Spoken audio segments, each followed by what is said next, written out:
Na Fakulteti za humanistične študije Univerze na Primorskem so odprli Center za biomoderne študije. Več o projektu je povedal vodja centra, profesor dr. Ernest Ženko. Danes imamo okroglo mizo in uvodno predstavitev, ki je povezana z nastankom Centra za biomoderne študije na Fakulteti za humanistične študije Univerze na Primorskem. Včeraj smo imeli slovesno otvoritev, na kateri je bil tudi župan in drugi ugledni gostje.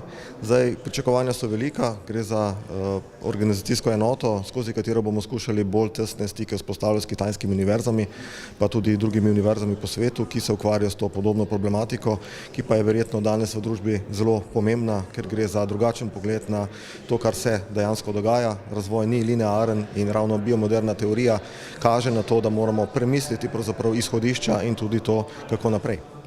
S pomočjo centra bodo ukrepili odnose s kitajskimi univerzami. Na okrogli mizi je v okviru sodelovanja predstavil biomoderne študije profesor dr. Wang. Bio in Chinese has a lot of meanings.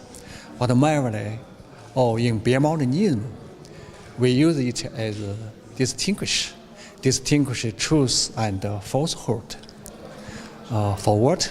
For set up a more happy and more normal, more healthy society. Nova pridobitev v obliki centra je gotovo nadvse dobrodošla, saj predstavlja nov pogled na dogajanje okoli nas. Biomoderni študiji bodo gotovo odgovorili na marsikatero vprašanje sodobne družbe.